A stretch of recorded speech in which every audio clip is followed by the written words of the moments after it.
धूप और छांव की तरह हमारे जीवन में सुख और दुख आते रहते हैं। हमें लगता है कि हमारे जीवन में हजारों दुख है, लेकिन अगर वास्तविकता में देखा जाए, आंखें खोलकर देखा जाए, तो जीवन में सिर्फ एक ही दुख होता है। और वो दुख क्या है? इस बोध कहानी के माध्यम से हम समझ जाएंगे कि वो एकमात्र दुख क्या है और उसका समाधान क्या है। जीवन में सबसे सुखी इंसान और सबसे दुखी इंसान कौन है? एक गुरु ने अपने शिष्यों से पूछा। सभी शिष्य इस बात पर विचार कर ही रहे थे कि तभी एक भिखारी वहां से गुजरा, जो भूखा था, जिसके पास कोई धन संपदा नहीं थी और वो अपने जीवन से बहुत परेशान लग रहा था। जब शिष्यों ने उस भिखारी को देखा तो एक शिष्य झटपट बोल पड़ा कि गुरुजी, इस भिखारी से दुखी आदमी इस दुनिया में कौन होगा? ये सुनकर गुरुजी ने उस भिखारी की तरफ देखा और उस भिखारी को अपने पास बुलाकर उससे पूछा कि तुम अपने जीवन से परेशान हो?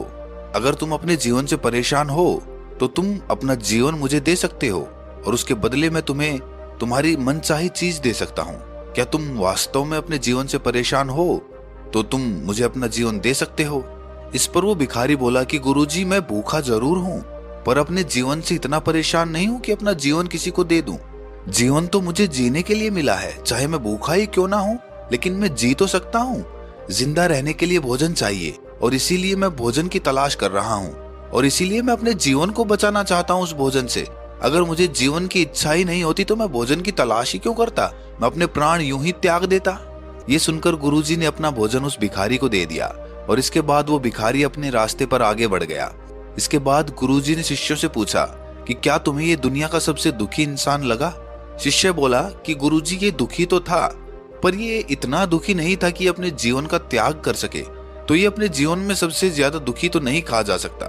दुनिया में सबसे दुखी इंसान वही हो सकता है जो अपने जीवन का त्याग करने के लिए तैयार हो जाए।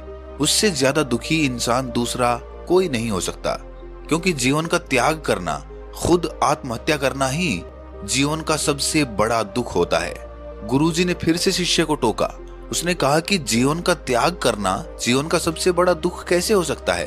कुछ लोग तो त्याग कर कर सन्यासी बन जाते हैं, पहाड़ों में तपस्या करने के लिए चले जाते हैं, तो कुछ लोगों के लिए तो त्याग उनके जीवन को संवारने का काम करता है।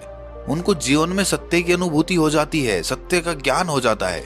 हाँ, तुम ये कह सकते हो कि जो संसार को त्याग देता है वो सच्चे जीवन की तलाश करता है, और जो संसार में फंसा रहता है, संसार के जीवन में उलझा रहता है, वो संसार का ही होकर रह जाता है। वो जीवन भर कूड़ा करकट इकट्ठा करता रहता है, धन संपदा तो बहुत कमा लेता है, लेकिन आखिर में अगर वो उस धन संपदा का त्याग नहीं कर पाता तो वो बड़ी भूल कर जाता है। वो पूरे जीवन को व्यर्थ कर देता है। जीवन में अपने लक्ष्य को हासिल करना अच्छी बात है, जीवन में धन संपदा कमाना भी बहुत अच्छी बात है, लेकिन आखिर में एक पड़ाव पर पहुंचकर ये जान लेना भी आवश्यक है कि जो धन संपदा उसने इकट्ठी करी है, जो लक्ष्य उसने हासिल करे हैं, अब उन लक्ष्यों को छोड़ देना ही जीवन का अगला सफर हो सकता है। जब तक तुम किसी चीज को छोड़ोगे नहीं, तब तक तुम आगे नहीं बढ़ पाओगे। अगर तुम किसी चीज से पीछे बंधे रह गए तो तुम जीवन में कभी भी अगले पड़ाव पर नहीं पहुंच पाओगे। और अधिकतर लोग जीवन में ऐसे ही तो होते हैं। वो अपने जीवन में सब कुछ कमा तो लेते हैं, लेकिन कमाने के बाद उसे त्याग नहीं पाते हैं। यहाँ पर सन्यासी अपने शिष्यों के सामने मिट्टी का एक घर बनाता है, खूब उसे सजाता है, संवारता है, खूब उसकी अच्छे से देखरेख करता है, और शाम होने पर अपने पैर से ही उस मिट्टी के घर को कुचल देता है। और हर रोज सन्यासी उन शिष्यों के सामने इसी प्रकार करता था। एक दिन एक शिष्य पूछता था कि गुरुजी, जब आपको ये घर गिराने ही होते हैं तो आप इन घरों को बनाते क्यों हैं? सन्यासी अपने शिष्यों को समझाते हैं कि यही तो मैं तुम्हें बताना चाहता हूँ कि संसार इसी भांति होता है। तुम सब कुछ इकट्ठा करो, सब कुछ हासिल करो, लेकिन आखिर में सब कुछ छोड़ दो, सबको अपने पैरों तले कुचल दो और सन्यास के रास्ते पर आगे निकल पड़ो। पुराने समय में जितने भी चक्रवर्ती सम्राट हुआ करते थे, वो एक समय पर सब कुछ भोग विलास करने के बाद सन्यास की राह अपना लेते थे। जो इंसान जीवन में सब कुछ हासिल करके और फिर उसे त्याग देता है, वास्तव में वही सबसे सुखी इंसान होता है। और जो इंसान जीवन में सब कुछ हासिल करके उसे त्याग नहीं पाता, उससे बंध जाता है, उसका ही होकर रह जाता है, उसका गुलाम हो जाता है, उसके बिना उसे चैन ही नहीं आता, वो इंसान इस दुनिया का सबसे दुखी इंसान होता है। अपने लक्ष्य को हासिल करने के बाद जीवन में सफल होने के बाद मनुष्य के अंदर एक अहंकार आता है और वो अपने अहंकार को जीवन भर सींचता रहता है, और आखिर में जब उसे लगता है कि अहंकार को छोड़ने का समय आ गया, सब कुछ त्यागने का समय आ गया, तो वो अपने अहंकार को छोड़ने के लिए राजी नहीं होता, या फिर इसके उलट उसका अहंकार उसको कुछ भी छोड़ने नहीं देता, और इसीलिए वो अपने जीवन से चूक जाता है। लेकिन समझने की बात तो ये है कि जीवन से तो हर एक को चूकना है, क्योंकि जीवन तो एक ना एक दिन सभी का खत्म होगा। आज नहीं तो कल सबको मृत्यु खींच ही लेगी, और उस समय आप क्या बहाना लगाएंगे? उस समय भी तो आपको सब कुछ त्याग देना पड़ेगा। और जो जीते जी अपनी मृत्यु को स्वीकार कर लेता है, वही वास्तव में असली सन्यासी होता है। शिष्य ने पूछा कि गुरुजी, अपनी मृत्यु को स्वीकार करना, इसका मतलब कुछ समझ में नहीं आया। गुरुजी कहते हैं कि हर दिन हर सुबह तुम्हारा नया जन्म होता है, लेकिन शाम होते होते वो जन्म खत्म हो जाता है, और इसीलिए तो तुम्हारा हर सुबह नया जन्म होता है। अगर तुम्हारा शाम के समय, रात के समय वो जन्म खत्म नहीं होगा, यानी कि तुम्हारी मृत्यु नहीं होगी, तो हर सुबह तुम्हारा नया जन्म कैसे हो सकता है? हर सुबह तुम एक नई ऊर्जा की अनुभूति कैसे कर सकते हो? जब तक तुम अपने अतीत को पीछे नहीं छोड़ देते, जब तक तुम पुरानी बातों को भूल नहीं जाते, तब तक तुम्हारी चेतना में नयापन नहीं आएगा, और जब तक चेतना में नयापन नहीं आएगा, तब तक चेतना पुरानी और घिसी हुई होती चली जाएगी। वो तुम्हें अतीत की यादों में डुबा देगी, अतीत के ख्यालों में डुबा देगी, या फिर भविष्य की कल्पनाओं में ले जाएगी।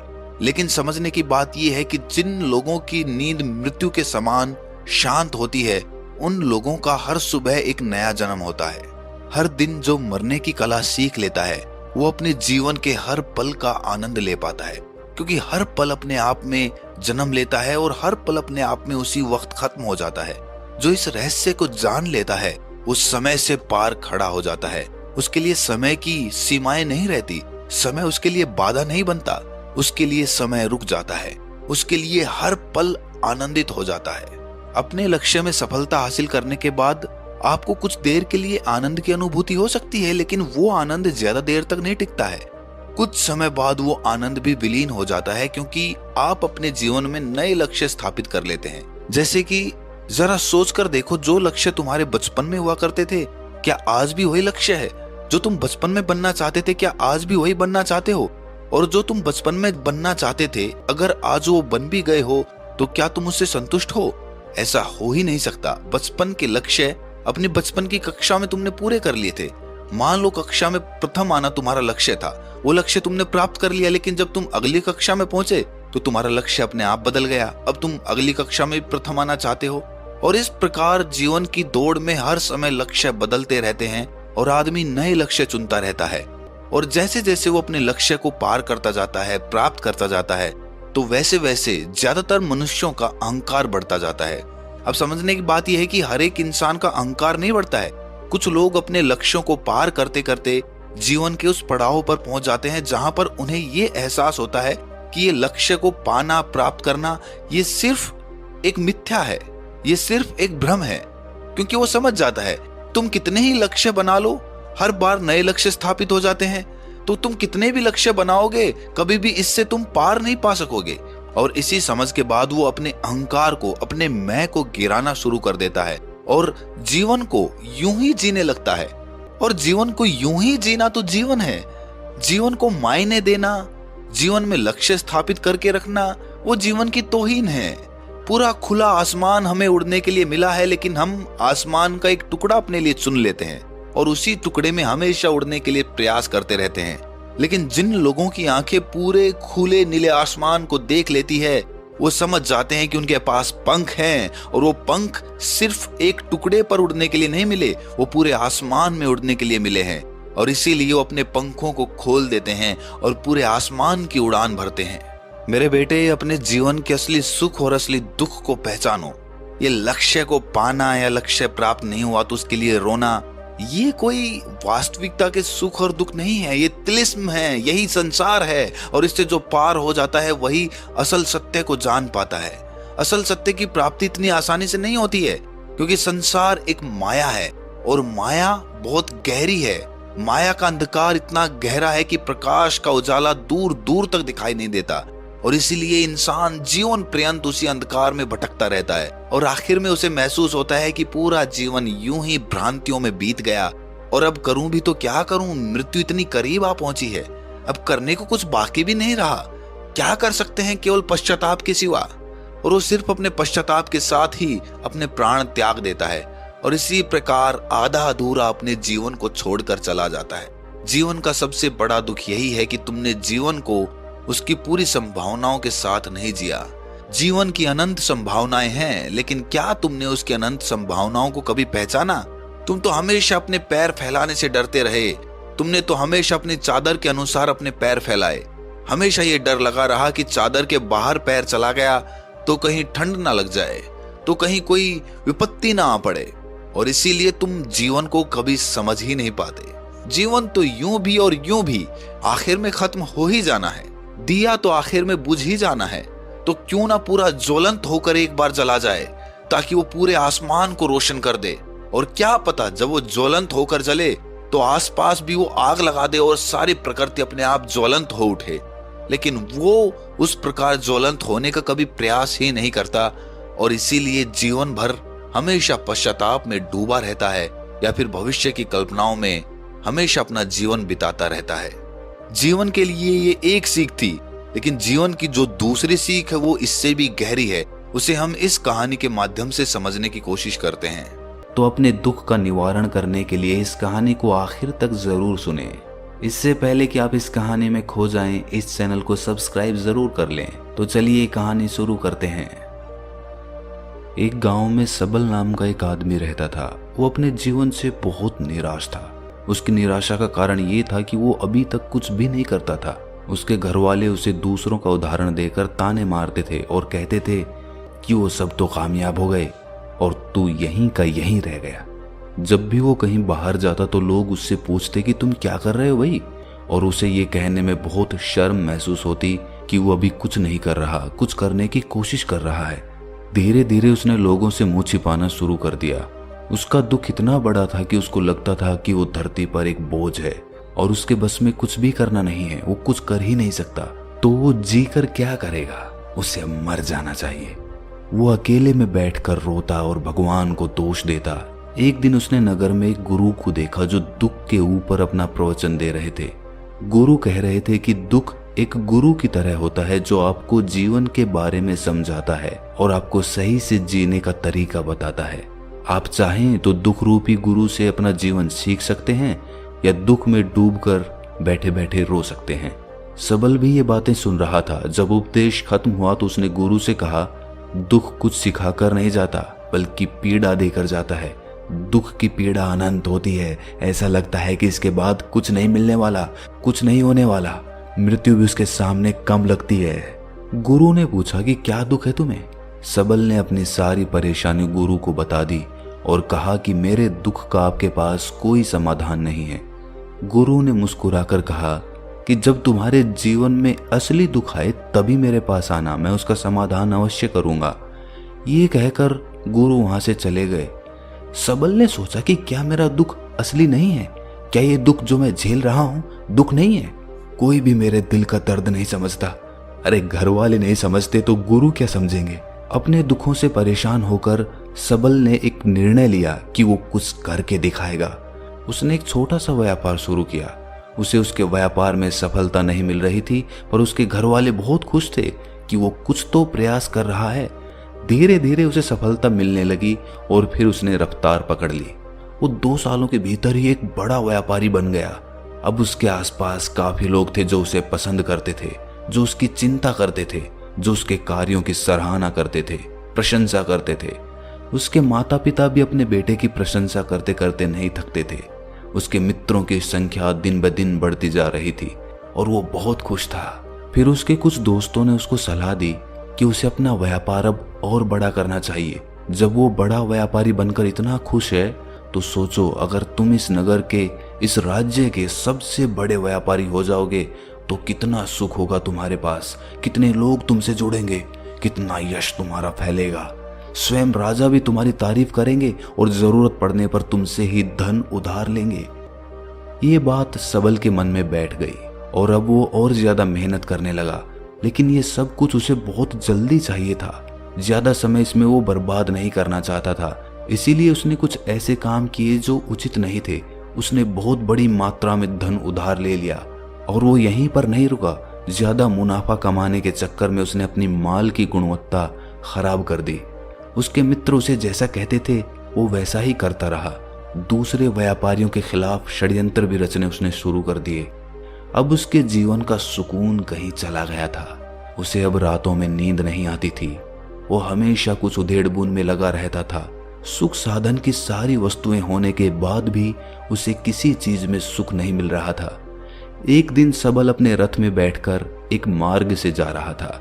रास्ते में उसने उसी गुरु का आश्रम देखा। वो गुरु के पास पहुंचा और कहा, गुरुदेव, आपने कहा था कि असली दुख हो तो ही मेरे पास आना।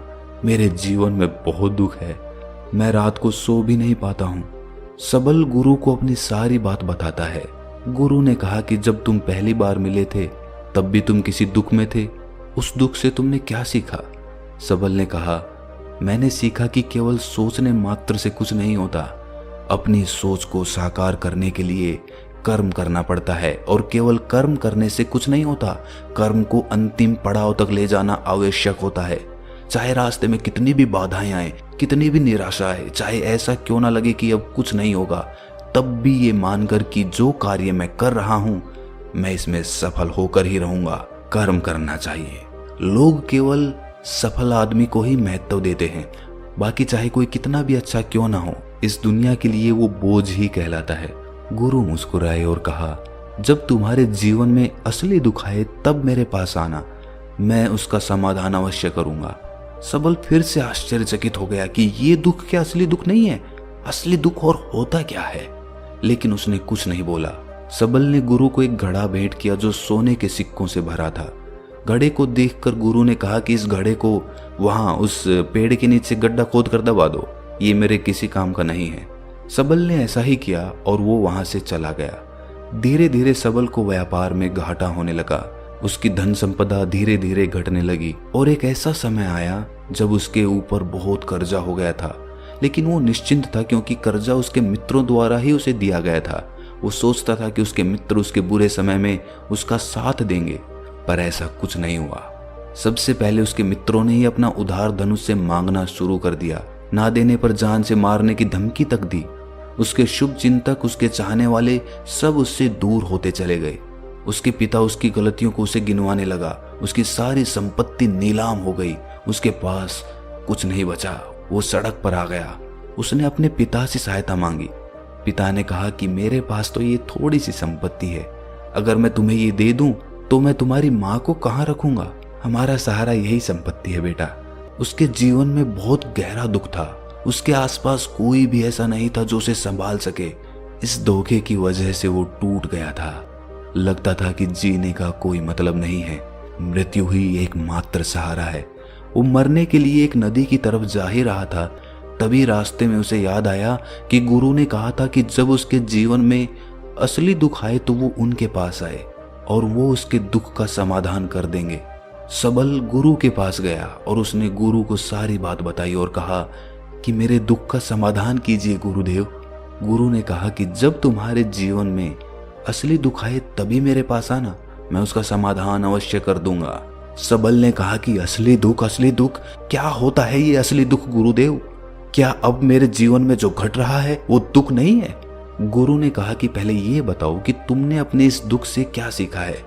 सबल ने कहा कि जो लोग तुम्हारी तरक्की के पीछे पीछे तुम्हारे साथ आए हैं वो तुम्हें धोखा देंगे, क्योंकि तुम्हारे बुरे समय में वो तुम्हारा साथ नहीं देंगे बल्कि तुम्हारा फायदा उठाएंगे। भरोसा केवल उन्हीं लोगों पर करना चाहिए जो तुम्हारे बुरे समय में, असफलता के समय में तुम्हारे साथ खड़े रहे हों। और ऐसे लोग बहुत कम ही देखने को मिलते हैं गुरुदेव। जिन्हें मिलते हैं उन्हें हमेशा उनकी कद्र करनी चाहिए। कभी किसी के खिलाफ षड्यंत्र नहीं करना चाहिए। ईमानदारी और धैर्य के साथ काम करना चाहिए। लालच नहीं करना चाहिए। गुरु ने पेड़ के नीचे गड्ढा खोदकर घड़ा निकाला जिसमें सोने के सिक्के भरे थे और वो घड़ा सबल को दे दिया और कहा कि जब असली दुख आए तभी मेरे पास आना। सबल को उस घड़े से थोड़ी उम्मीद मिली। उसने गुरु को प्रणाम किया, धन्यवाद किया और वो घड़ा लेकर चला गया। उस धन से उसने दोबारा व्यापार शुरू किया और अब वो छोटा सा व्यापारी बनकर भी खुश था और ईमानदारी से काम करते करते वो फिर से एक बड़ा व्यापारी बन गया। हालांकि इसमें उसे अब कुछ समय लगा, लेकिन अब वो खुश था। उसका जीवन खुशियों से भरा था। लेकिन आप कितने ही अच्छे हैं, कितना ही अच्छा काम करते हैं, दान करते हैं, पुण्य करते हैं, लोगों की मदद करते हैं, जीवन में दुख सबके आता है। तो सबल के जीवन में भी फिर से दुख आया। उसके माता पिता की मृत्यु हो गई। वो दोनों एक ही दिन मृत्यु को प्राप्त हो गए। सबल अपने माता पिता से बहुत प्रेम करता था, इसीलिए उसे बहुत गहरा आघात लगा। वो उन्हें शमशान ले गया, वहां पर उनकी अंतिम क्रिया की। सबल ने जब उन्हें चिता में जलते हुए देखा तो उसका मन बेचैन हो उठा। उसके मन में हजारों सवाल खड़े हो गए। वो घर वापस आया तो उसने अपने माता पिता की संपत्ति को देखा, जिसके लिए वो हमेशा लड़ते रहते थे। आज वो लावारिस की तरह पड़ी थी। उसकी देखरेख करने वाला, उसे देखने वाला कोई नहीं था। उसके पिता ने जो भी इकट्ठा किया था सब यहीं पर रह गया था। एक दिन पहले तक भी वो अपनी संपत्ति के लिए किसी से भी लड़ने के लिए तैयार थे, लेकिन आज सब कुछ खत्म हो चुका था। उसका मन बहुत बेचैन हो रहा था। लग रहा था जैसे कुछ खाली है, कुछ अकेलापन सा है, कुछ डर है, कुछ है जो समझ नहीं आ रहा। इसीलिए वो गुरु के पास पहुंचा। गुरु ने सबल को देखते ही कहा कि क्या कोई दुख है? सबल ने कहा कि जीवन में वैसे तो कोई दुख नहीं है गुरुदेव, सब ठीक ही है, सब सुखी हैं, पर आज मेरे माता पिता की मृत्यु हो गई और मेरा मन बहुत दुखी है। गुरु ने कहा कि इसमें दुखी होने वाली क्या बात है? एक दिन तो सबके प्रियजनों को मर जाना ही है। जीवित तो यहाँ कोई नहीं रहा और ना ही कोई रहेगा। तुम भी एक दिन मर जाओगे, हो सकता है कल, या कहो आज, या कहो तो अभी भी तुम मर सकते हो। सबल ने कहा कि गुरुदेव आप ये क्या कह रहे हैं? मैं भी मर जाऊंगा? अरे मैं तो अभी जवान हूं। गुरु ने कहा कि प्यारे, इस भ्रम में मत जीना कि मृत्यु बूढ़ों को ही आती है। बूढ़ों के सामने जवान भी मर जाते हैं, बच्चे मर जाते हैं। मृत्यु का किसी की उम्र से कोई लेना देना नहीं है।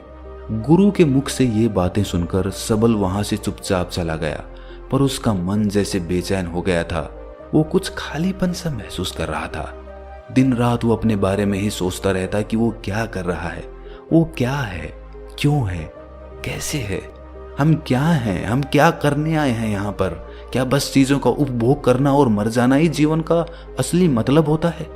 उसे कोई जवाब नहीं मिल रहा था और उसका दुख बढ़ता ही जा रहा था। कुछ दिन बाद वो वापस उसी गुरु के पास पहुंचा और गुरु को सारी बात बता दी। गुरु मुस्कुराए और गुरु ने कहा कि आज पहली बार तुम्हारे जीवन में असली दुख उत्पन्न हुआ है। वास्तव में यही है जो दुख कहलाने लायक है कि हमें पता ही नहीं है कि हम क्या कर रहे हैं, क्यों हैं, कैसे हैं, कौन हैं हम और हमें क्या करना है। सबल ने कहा गुरुदेव मेरे दुख का समाधान कीजिए। गुरु ने कहा कि हम सब अपने जीवन भर क्या इकट्ठा करते रहते हैं। सबल ने कहा कि गुरुदेव सभी लोग धन संपत्ति, मान सम्मान, प्रेम, परिवार, मित्र, शत्रु, पद प्रतिष्ठा इकट्ठा करते रहते हैं। गुरु ने कहा कि क्या इनमें से कुछ भी इकट्ठा करके हम अपने साथ ले जा सकते हैं?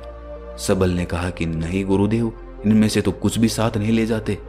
मेरे माता पिता के साथ भी कुछ नहीं गया, सब तो यहीं पर छूट गया।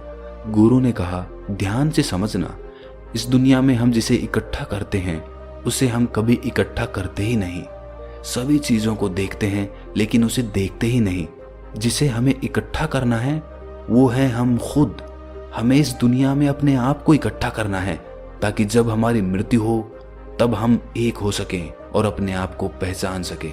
हम बटे हुए हैं प्रेम में, नफरत में, क्रोध में, क्रूरता में, धन में, संपत्ति में, पद में, प्रतिष्ठा में, सम्मान में, पहचान में, धर्म में, जाति में, दूसरों को लूटने में और अपने आप को लुटाने में, और ऐसी ही हजारों लाखों वासनाओं में हम बटे पड़े हैं। हम टुकड़ों में जीवन जी रहे हैं। हमारी चेतना कभी भी एक नहीं हो पाती। हमारी ऊर्जा शक्ति बिखर गई है। इसीलिए हमारे पास इतना भी समय नहीं है या इतनी भी शक्ति नहीं है कि हम मुड़कर अपनी ओर देख सकें। वास्तव में लोग जिंदगी भर जिन्हें दुख दुख कहकर चिल्लाते रहते हैं और उनका समाधान खोजते रहते हैं, उन्हें उनका समाधान कभी मिलेगा ही नहीं, क्योंकि जिन्हें वो दुख कहते हैं वो दुख है ही नहीं। इसीलिए यहाँ किसी को कभी उनके दुख का समाधान नहीं मिलता। वो बस एक परिस्थिति से छूटकर दूसरी परिस्थिति में फंस जाते हैं। जैसे वो पहली समस्या में रो पड़ते थे, वैसे ही वो दूसरी समस्या में रो पड़ते हैं। हमेशा ही एक समाधान नजर आता है, वो है मृत्यु, पर वो भी कोई समाधान नहीं है। इसीलिए इन सब का अगर परम समाधान चाहिए तो अपने आप को इकट्ठा करो, अपनी ऊर्जा को इस संसार से वापस खींचो, उसे एकत्रित करो, अपने ऊपर ध्यान दो, अपने पर ध्यान लगाओ। मृत्यु से पहले अपने आप को पहचान लो, ऐसे ही बिखरे हुए मत चले जाना। सबल ने कहा, तो क्या गुरुदेव हमें ये संसार छोड़ देना चाहिए? अपनी इच्छाओं को मार देना चाहिए? धन संपत्ति इकट्ठी नहीं करनी चाहिए? क्या हमें यहाँ किसी से प्रेम भी नहीं करना चाहिए? गुरु ने कहा, तुमसे इच्छाएं, कामनाएं और वासना ऐसे ही निकलती है जैसे पहाड़ से कोई पत्थर गिर रहा हो, जिस पर पहाड़ का कोई नियंत्रण ही नहीं है सिवाय देखने के और परेशान होने के।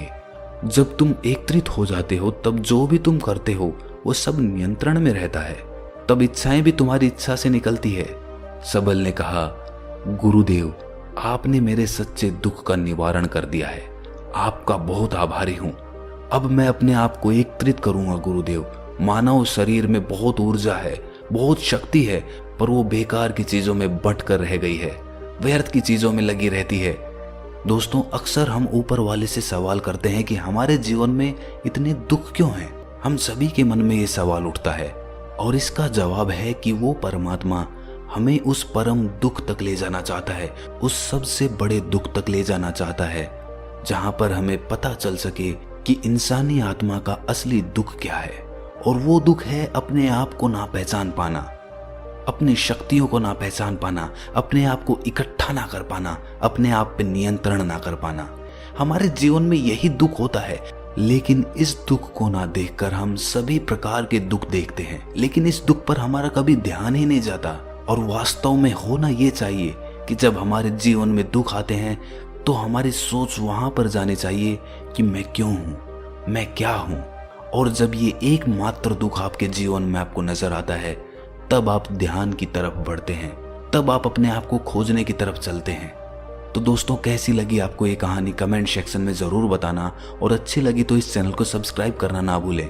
तो मिलते हैं अगली कहानी में, तब तक के लिए अपना ख्याल